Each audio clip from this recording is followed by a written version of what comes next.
দেশে আপনারা ফসল ফলিয়ে আবার স্বাধীনতার সুফল আপনারা নেবেন। এইরকম বীর মুক্তিযোদ্ধারা দেশ চালায়, যারা বাবার নামে চলায়, তার 14 গোষ্ঠী থেকেও যুদ্ধ করে নাই। যুদ্ধের আগে বঙ্গবন্ধুর পরে এই দেশের তারা একজন মুক্তিযোদ্ধা না। অথচ শুধু মুক্তিযোদ্ধাদের তাল বাহানা করে তারা কথা বলেছিল, আপনারা জেনে দেখবেন। 11টা সেক্টর কমান্ডার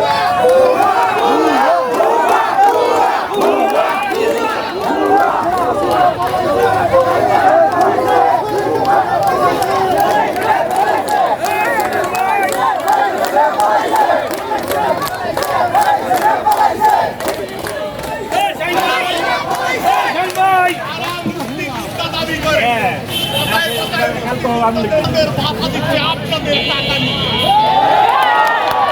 11 জন কমান্ডার হিসাবে বাংলাদেশে ছিল, 11 জনের একজন এই বর্তমান নয়, এই সরকারে একজন ছিল না।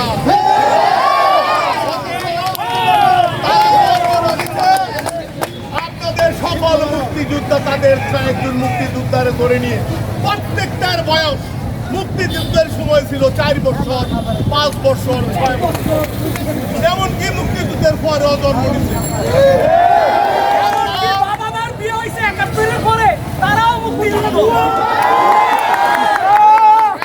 হয়েছে মুক্তিযুদ্ধ, তাইলে আপনারা সবাই সবাইকে তাহলে বাধা দেওয়া হোক। এই সকল রাজা তাহার বাচ্চাদেরকে বাধা দিয়েছিলেন,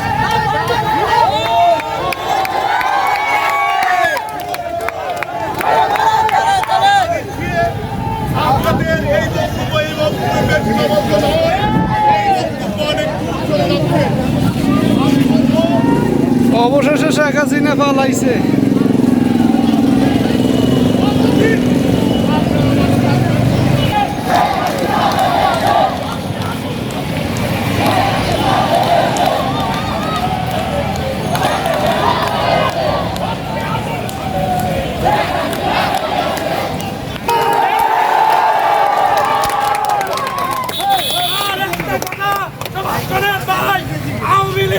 এই বাংলা আমাকে ডাকবে না,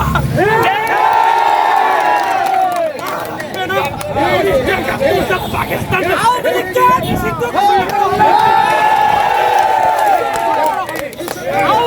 নিষিদ্ধ করা হবে, হাসিনাকে নিষিদ্ধ করা হবে।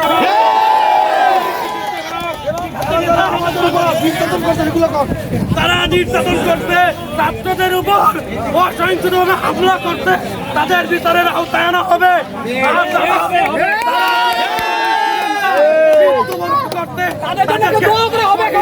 এবং তাদের জন্য ভাতা, তাদের অনেক গরিব পরিবারের সন্তান মারা গেছে, তাদেরকে সকল ফ্যাসিলিটি দেওয়ার দরকার হবে। 17 বছর ডিস্টার্ব করছে, সেগুলো কি হবে বলেন? সেগুলো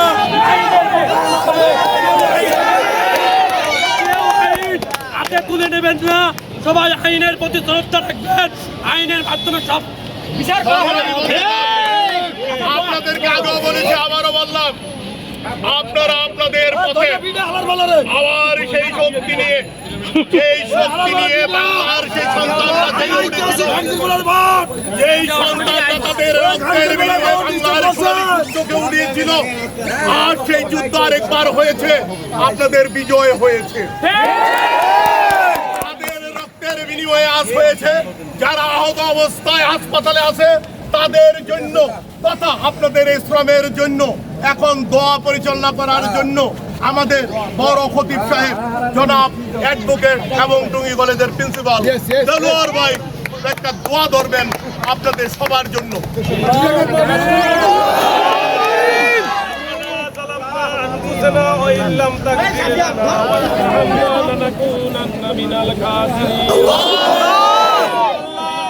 মানুষের বুকের থেকে আল্লাহ তাজা রক্ত বিলিয়ে দিয়েছে, যে সকল আমাদের ছোট ছোট স্নেহের সন্তানদের বুকের তাজা রক্তের বিনিময়ে 2024 সালে এসে এই দেশের এই জালিম জুলুম অত্যাচারে বাদশাকে বিদায় করেছে এই দেশের মাটি থেকে।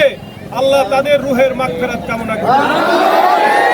যে সকল ভাইয়েরা হসপিটালে আছে আহত অবস্থায়, আল্লাহ একজনের হাত নাই, পা নাই, চোখ নাই, মাথার মধ্যে আঘাত, কত ধরনের আঘাতে লক্ষ লক্ষ হাজার হাজার মা বোনেরা আল্লাহ জেলখানার কারাগারে আহত এবং যারা চোখের পানি ফেলান, কিছু চোখের পানি ফেলান।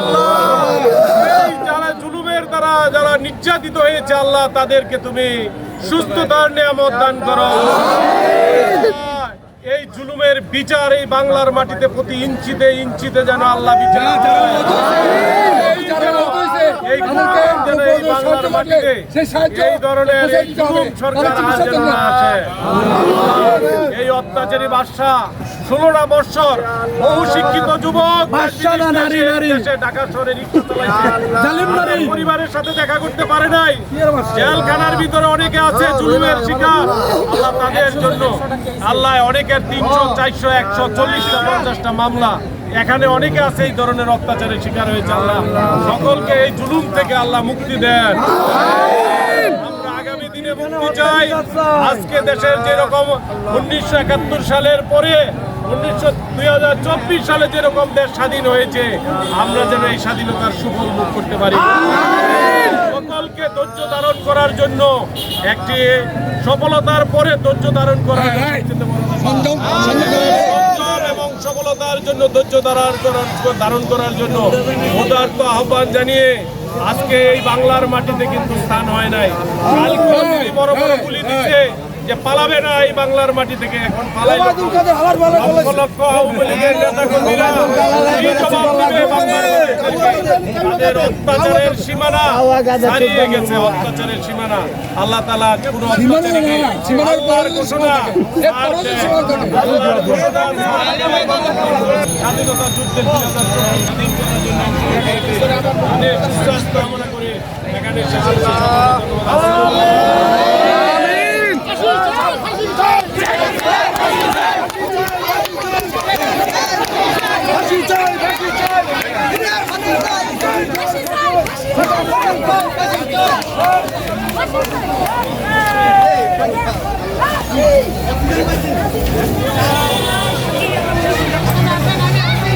অবশেষে শেখ হাসিনা পালাইছে, তার জন্য একটা ধোয়া আন্দোলন করা হয়েছে।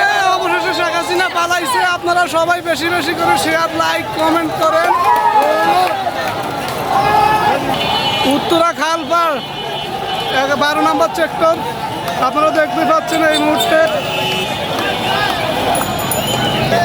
আজকের দিনটা স্মরণীয় থাকবে সবসময়ের জন্য, সবসময়ের জন্য আজকের দিনটা স্মরণীয় থাকবে ইনশাআল্লাহ। অবশেষে আমরা আবারও 2024 সালে আমাদের দেশ স্বাধীন করেছি।